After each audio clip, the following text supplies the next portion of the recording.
معزز و محترم حاضرین و سامعین، اللہ تبارک و تعالیٰ کے فضل و کرم سے آج رمضان المبارک کی 28ویں شب کی نماز تراویح ادا کی جا چکی ہے۔ رمضان المبارک کے اس بابرکت اور مقدس مہینے کے جو چند لمحات باقی ہیں ان کو غنیمت سمجھ کر گزارنا چاہیے۔ ویسے تو زندگی کا بھروسہ نہیں ہے۔ سعدی شرادی رحمۃ اللہ تعالی علیہ نے گلستان میں ایک بڑی خوبصورت بات کہی ہے۔ فرماتے ہیں،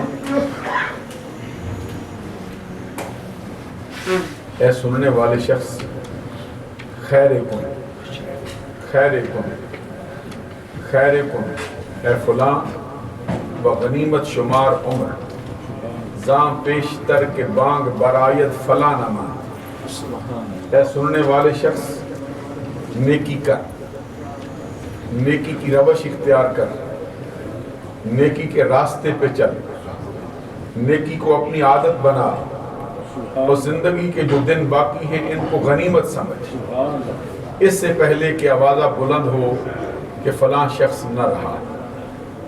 اور ایک مقام پہ فرماتے ہیں، مکن تقیہ بر عمر ناپا ادار، مباش منز بازی روزگار، نہ رہنے والی عمر پہ بھروسہ نہ کر، اور زمانے کے کھیل سے امن والا ہو کے نہ بیٹھ۔ جو تیرے سامنے دوسروں سے کھیل کھیلتا ہے، بہت جلد یہ وقت تجھ پہ بھی آ سکتا ہے کہ یہ زمانہ تجھے بھی سر کے بل لٹکا دے۔ حدیث میں نبی اکرم صلی اللہ علیہ وسلم کا فرمان ہے، السعید من وعظ بغیرہ، سعادت مند، نیک بخت، اچھے نصیبے والا شخص وہ ہے جو دوسروں سے نصیحت حاصل کرے۔ کسی اور کا جنازہ اٹھتا دیکھے، اپنے آپ کو اس مقام پہ تصور کرے۔ کسی اور کو قبر میں اتار رہا ہو، یہ تصور کرے کہ آج میرے ہاتھ ہیں، اس کا جسد خاکی قبر میں اتر رہا ہے، ہو سکتا ہے کل کسی کا ہاتھ ہو، مجھے قبر میں اتارا جا رہا ہو، کل میرا جسد خاکی ہو، میری قبر پہ مٹی ڈالی جا رہی۔ عزیزان گرامی قدر، وہ وقت جو اللہ تبارک و تعالیٰ کی طرف سے لکھا جا چکا ہے، اس کے لیے قرآن مجید میں فرمایا، اذا جاء اجلها لا یستاخرون ولا یستقدمون، جب اجل آ جائے گی تو نہ ایک گھڑی آگے ہو سکتی ہے نہ ایک گھڑی پیچھے۔ جو وقت مقرر کیا گیا ہے وہ اٹل ہے، کسی وقت بھی آ سکتا ہے، لیکن ہمیں آپ کو اس کی خبر نہیں کب آواز آئے۔ بڑی لمبی امید باندھی ہے، خدا جانے کس وقت بلا لیا جائے، روح جسم سے کھینچ کے الگ کر دی جائے، اور ہم پر بھی وہ معاملہ ہو کہ دنیا سے چھوٹے آخرت میں چلیں۔ اس لیے میں یہ عرض کرتا ہوں کہ زندگی کے جو دن باقی ہیں اس کو غنیمت سمجھ کر بسر کرنا چاہیے۔ رمضان المبارک کا بابرکت مہینہ، جس کے اندر نفل کا ثواب 70 فرضوں کے برابر ہے، نفل کا ثواب فرض کے برابر ہے، اور فرض کا ثواب 70 فرضوں کے برابر رکھا گیا۔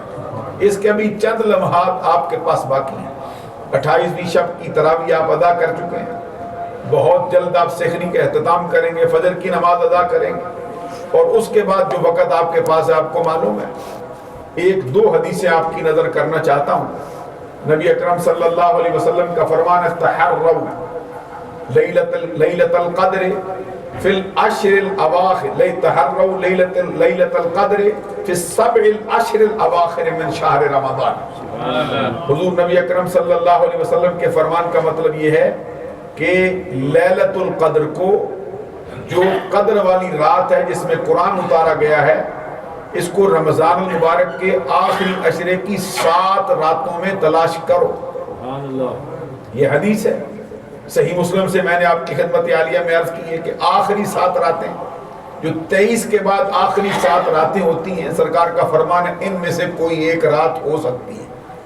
ایک حدیث میں سرکار نے یہ فرمایا، فَلْتَمِسُوهَا، یعنی لیلۃ القدر کو تلاش کرو۔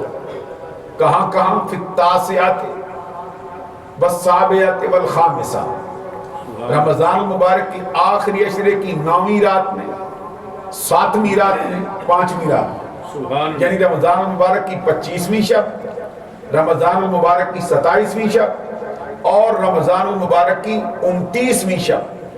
ابھی آپ 25ویں گزار چکے ہیں، 27ویں بھی گزار چکے ہیں اور 29ویں آپ کے پاس باقی ہے. اللہ تبارک و تعالیٰ اگر اپنا فضل شامل حال فرمائے وہ 29ویں شب بھی ہم کو دیکھنے کے لیے ملے گی. حدیث میں فرمایا ہو سکتا ہے کہ وہی رات جو ہے وہ شب قدر ہے. اس لیے اس موقع کو غنیمت سمجھنا چاہیے. اور پھر آپ کے ذہن میں یہ بات بھی رہنی چاہیے کہ رمضان مبارک کی ہر رات امت محمدیہ کے 10 لاکھ افراد کو دوزخ سے آزادی ملتی ہے، 10 لاکھ افراد کے لیے جنت کا فیصلہ ہوتا ہے. لیکن رمضان کی آخری رات میں اللہ تبارک و تعالیٰ فرشتوں سے فرماتا ہے کہ جتنے پورے رمضان کے مہینے میں دوزخ سے آزاد کیے ان کا حساب لگا کر جمع کر کے ان کے ٹوٹل کے مطابق آج کی رات دوزخ سے آزاد کر کے جنت میں داخل کر. یہ وقت ہمارے پاس باقی ہے، اس لیے اس کو غنیمت سمجھ کر گزارنا چاہیے. اللہ تبارک و تعالی ہمارا حامی و ناصر ہو. ایک مرتبہ درود و سلام پڑھیے.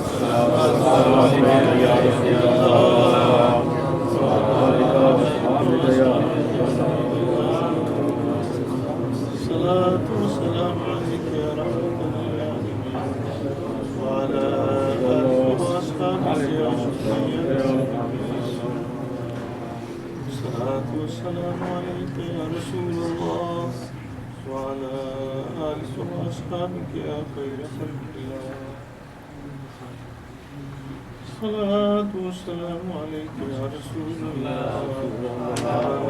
ماشاءاللہ بہت اچھے سوالات فرمائے گئے ہیں. پہلا سوال ان کا یہ ہے کہ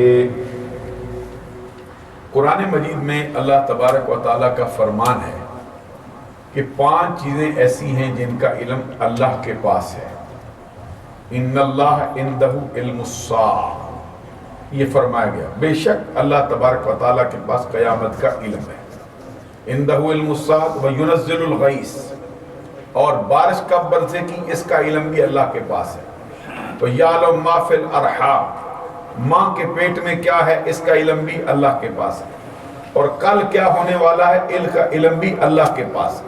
اور کون سی جان کس مقام پہ مرے گی اس کا علم بھی اللہ کے پاس. کہتے اس پر وضاحت فرمایا کہ ان 5 علوموں کے بارے میں کیا نظریہ ہے اہل اسلام کا، اہل سنت کا. حضرات یہ بات بڑی توجہ طلب ہے. نظریہ اہل سنت میں علوم 5 یعنی یہ 5 علوم، ان کا اصل علم جو ہے ذاتی اللہ تبارک و تعالیٰ کے پاس. لیکن اس کا یہ معنی نہیں کہ اللہ تبارک و تعالیٰ کسی کو دے بھی نہیں سکتا.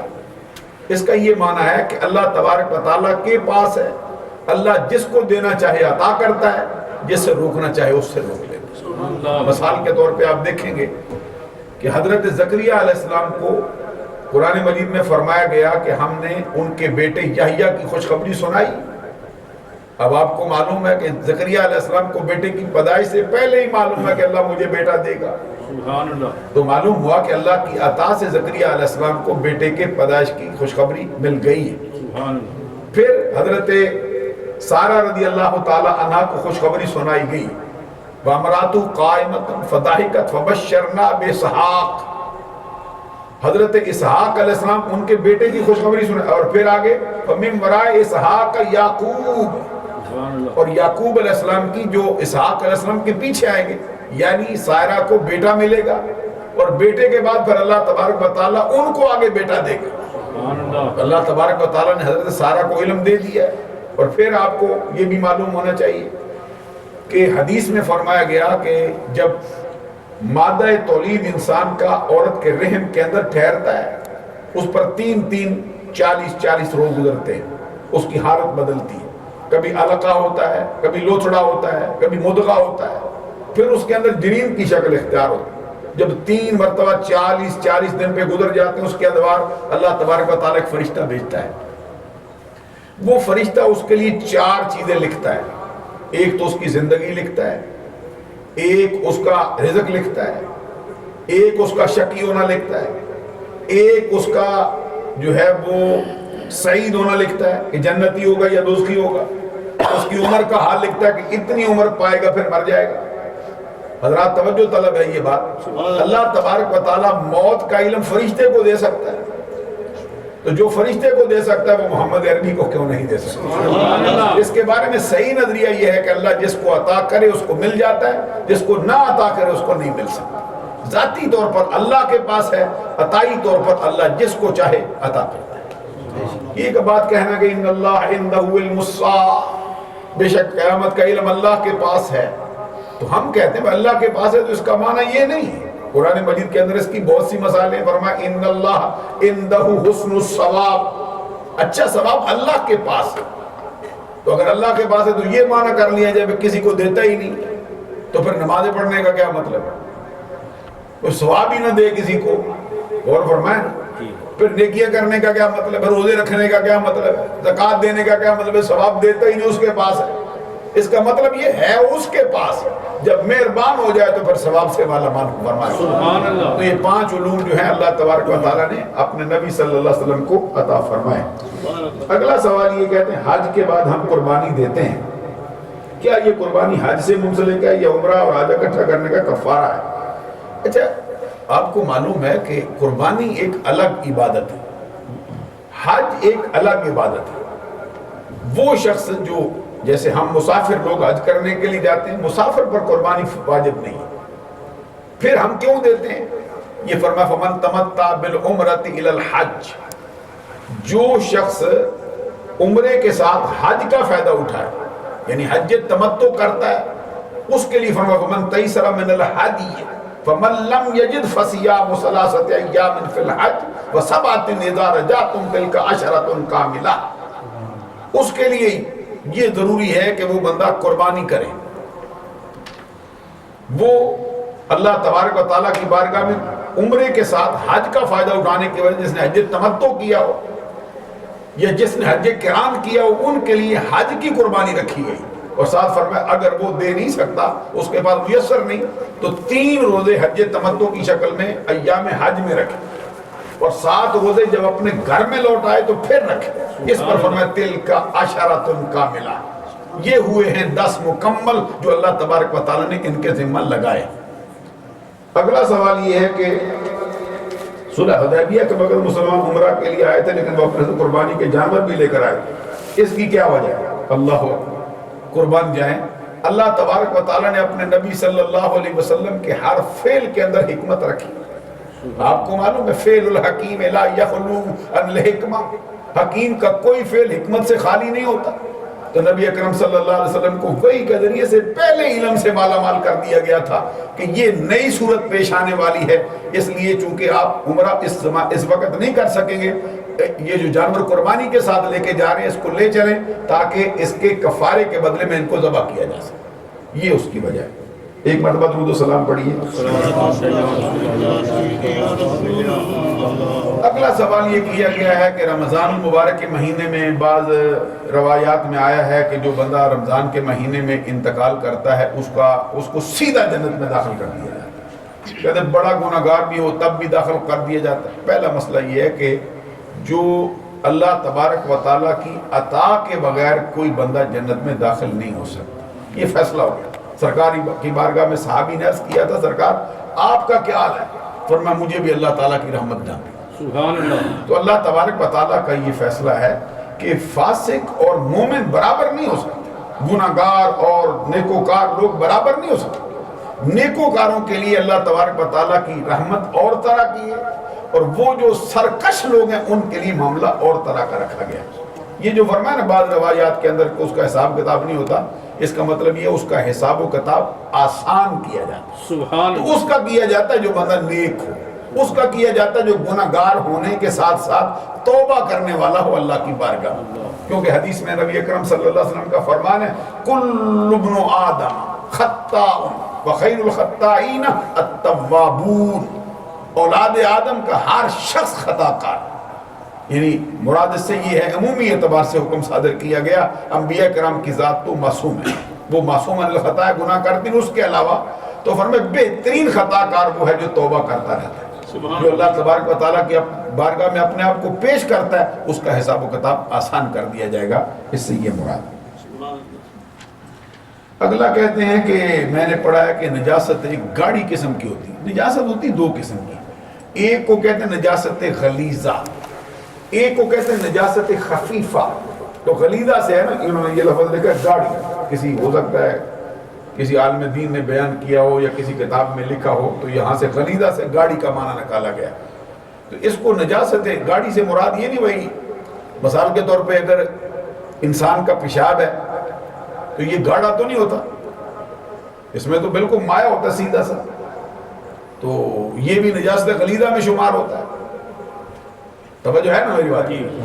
تو یہ جو ہے اس سے مراد یہ ہے کہ ایسی نجاست ہے جس پر باقاعدہ طور پر حکم صادر کیا گیا، اس کے لیے حکم ہے کہ یہ اگر انسان کے کسی جسم میں لگ جاتی ہے تو اس کا جو حجم ہے وہ درم کے مقدار سے کم ہو تو اس کے ساتھ بندے کا نماز پڑھنا جائز ہے. اگر وہ جسم میں لگے یا انسان کے کسی لباس کے کسی حصے میں لگ جائے، اس کا یہ حال. تو جس درم کی مقدار کو ناپنے کے لیے یہ پیمانہ مقرر کیا گیا ہے کہ انسان اپنی ہتھیلی ایسے رکھے، تو اس کا جو حصہ اگر اس پہ پانی ڈالا جائے، جس حصے میں پانی ٹھہر جائے تو وہ درم کی مقدار ہے. سوال کرتے ہیں. اور پھر دوسری نجاست خفیفہ ہے، اس کا یہ حال ہے کہ اگر وہ انسانی، مثال کے طور پہ یہ انسان کا بازو ہے، آستین اوپر جو چڑھی ہوئی ہے، اگر اس کے تیسرے حصے سے کم کو لگ جائے تو ایسی حالت کے اندر نماز ہو جاتی. اگر تیسرے حصے کو گھیرے یا اس سے زیادہ ہو جائے پھر نماز نہیں ہوتی. تو یہ کہتے ہیں کہاں سے نکالا گیا ہے؟ آپ غور فرمائیں گے، کوئی مسئلہ اس کے لیے جو مسائل کے حل کے بنیادی ماخذ ہیں 4 ہیں. سب سے پہلا کتاب، اس کے بعد سنت مصطفیٰ، اس کے بعد اجماع امت، اس کے بعد قیاس. تو کوئی مسئلہ ایسا نہیں ہوتا، قیاس بھی جو کیا جاتا ہے وہ قرآن اور حدیث کو سامنے رکھ کر کیا جاتا ہے. اپنی طرف سے کوئی بات گھڑی نہیں جاتی. جو ائمہ و مجتہدین نے مسائل اخذ کیے ہیں اس کے پیچھے حضور نبی اکرم صلی اللہ علیہ وسلم کا کوئی فرمان ضرور موجود ہوا کرتا. اللہ تعالیٰ عمل کی توفیق عطا فرمائے. اب اگر آپ کوئی سوال کرنا چاہیں تو جواب کے لیے حاضر.